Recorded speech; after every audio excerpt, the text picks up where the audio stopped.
This video is not going to be about dupes. This video is going to be about fragrances that if you like one of them, you have a high chance of liking the other one. So let's get started. First up, we've got something for the clean girl shower fresh musky lovers. And these are honestly some of my favorites in my collection right now. I'm talking about Noise Rinse Cycle and Kayali's Musk 12. So these are stunning. Kayali Musk 12, I should actually say Kayali Musk 12 or Ishal Musk by Paris Corner. I love the DNA of Musk 12, but it does not last on my skin, unfortunately. So after this bottle is finished that I got in PR, I won't be repurchasing it, unfortunately. But I just figured I would still put this on here if someone else does wear a Musk 12 and it does work on your skin. So anyways, these are both stunning, stunning DNAs. Musk 12, super fresh, very easy to wear. You put it on, you don't have to think about it. It has a slight sweetness to it. It has a slight, almost like fresh air, fresh skin, fresh, slight laundry-ish kind of smell to it. It is delightful with a little bit of a slight floral kick from like the lotus. And then when we take a look at Noise Rinse Cycle, it's also fresh. It also has some sweetness to it with this beautiful blend of fruits like guava. But I would say Noise's Rinse Cycle, as the name implies, does lean in a slightly more laundry detergent way. And I also think that it's sweeter. I think the guava, the pear, the water lily makes it a little bit sweeter, but it still to me has this musky skin detergent type of smell that I think is fantastic. I know that not everyone has loved Rinse Cycle and I'm very surprised by that. I don't know what the issue is with Rinse Cycle, but I think it's fantastic. I really think if you like one, you have a very high chance of liking the other one. I highly recommend checking these out if you like that clean, fresh, not like warm, overly floral musk, but again, shower, detergent, slightly sweet from fruit type of skin musk. Next up, we have something for the cozy cashmere vanilla girls and gals. These two are Vanille Blanc from Cudlage and Victoria's Secret Bare Suede Vanilla. The first thing I thought when I sprayed Victoria's Secret's Bare Suede Vanilla at the store was, this smells like something familiar.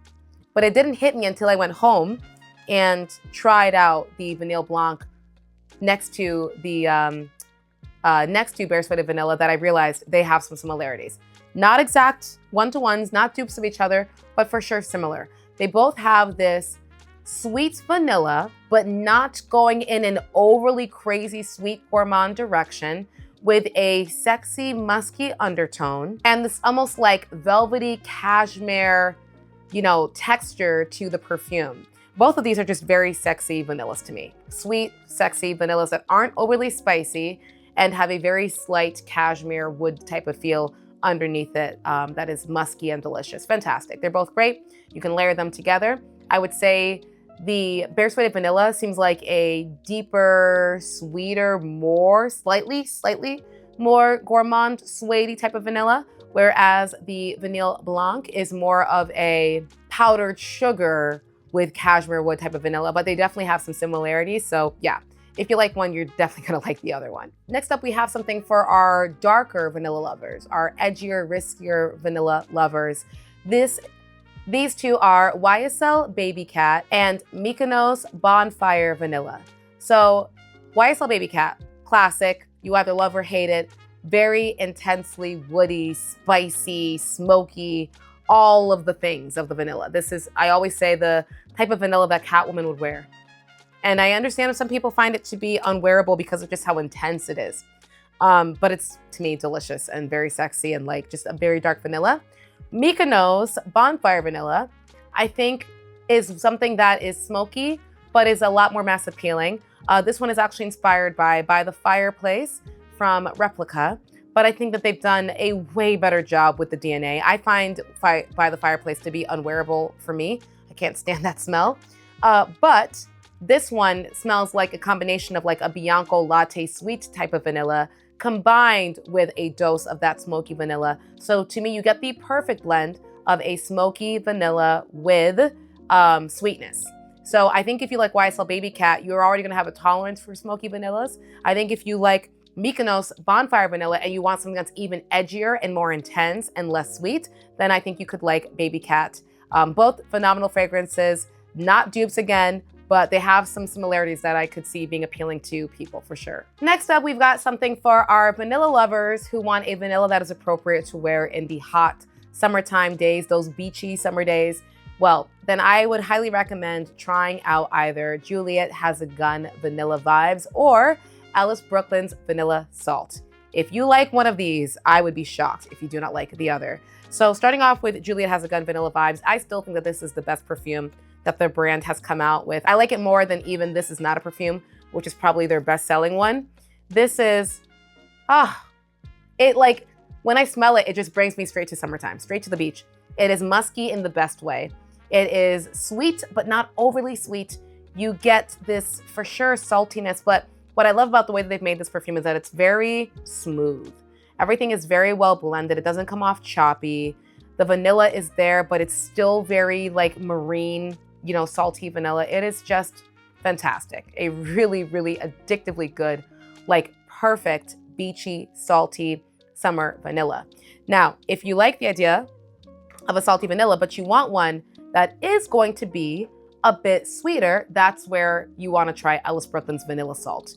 It's very similar to the vanilla vibes, but I get more of this like whipped cream, whipped vanilla, sweeter, almost trying to incorporate more of a delicious, edible, gourmand quality to the scent, less heavy on the musk, and maybe less heavy on the salt. The salt in the musk is definitely there, but I think it's the addition of the sweetness that differentiates it from vanilla vibes. So if you want more cupcake that's been like drenched in the ocean, not straight up cupcake, but just sweeter than vanilla vibes, and that's going to be for sure this one. But if you want more, like beachy, almost suntan, just feeling like it is, you're in the ocean with a dash of vanilla, but you don't want it to be at all overly sweet or at all going in a gourmand direction, then that's going to be for sure vanilla vibes. They layer together also beautifully.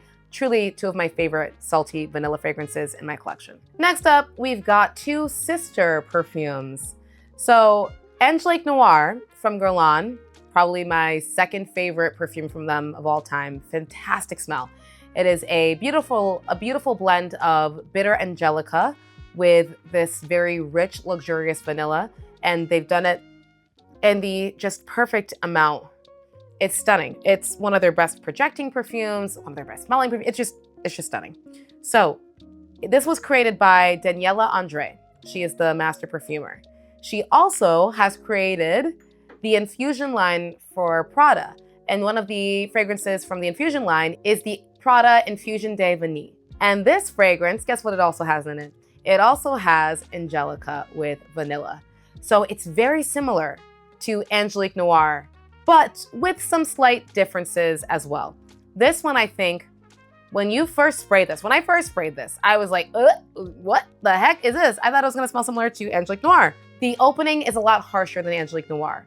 The angelica is a lot more present, so it's a lot more bitter, and you also get some smoke in there. So it will hit you in the face, whereas I feel like Angelique Noir kind of guides you on the smooth, velvety journey from start to finish. There's no areas that you struggle with in the overall journey of that scent. But with Infusion de Vanille, the opening I could see being challenging for some people. I think if you were to judge this fragrance just off of the opening, we're talking the first 10 minutes of it, you might be like, what the hell? Just give it some time. Just give it a few minutes to settle down. And what you will start to smell is the angelica starts to calm down and the vanilla starts to come back. And you start to smell, I guess, an overall scent or an aroma that has a lot of similarities to Angelique Noir. When I smell the mid to dry down of Infusion de Vanille, I smell Angelique Noir in this. I smell a creation that was created by the same perfumer. You can smell it.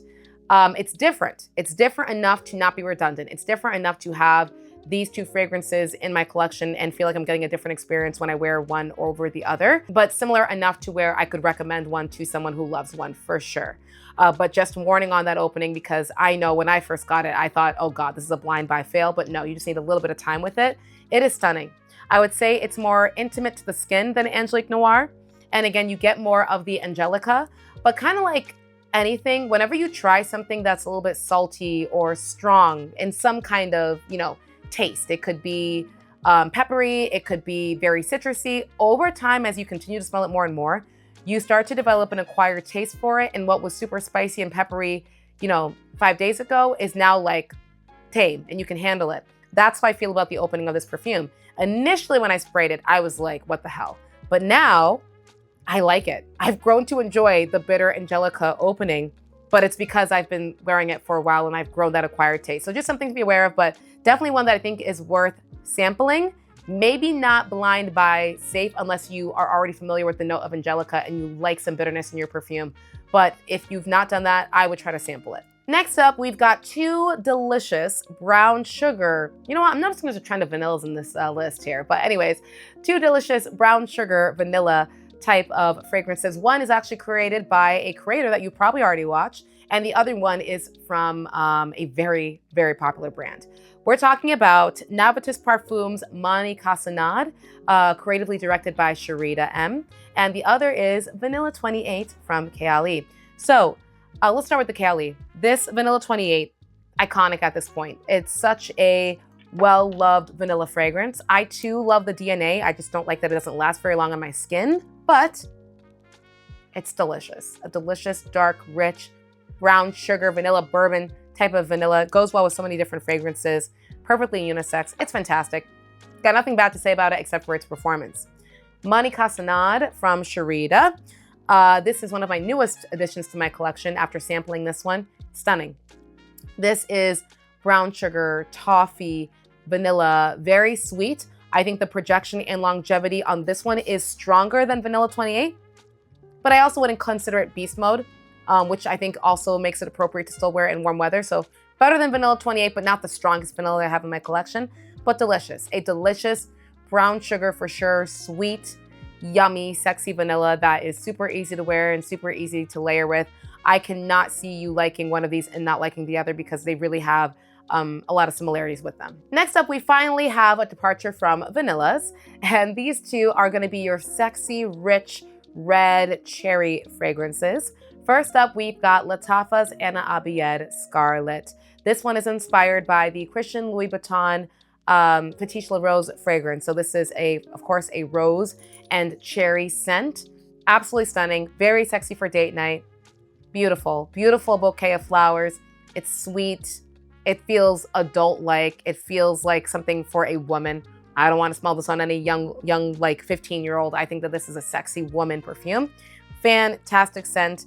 And if you like that, I don't see you not also enjoying Alicia Scarlet from Riffs. So this one is supposed to be inspired by Serene from Fragrance du Bois.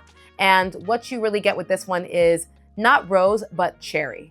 You get the delicious cherry, and it's combined with cream and leather in the heart of the fragrance. The cream really helps to soften the leather, and it doesn't make it too masculine. It makes it sexy and edgy and very easy to wear. If you like the cherry and Anna Abiyed Scarlet, but would like to see what a creamier, less rose-intensive version would smell like, I think you will enjoy Riff's Scarlet as well. So let me know, guys, which of these you've tried, which ones you might be interested in trying out, and I will see you guys back tomorrow for our next episode.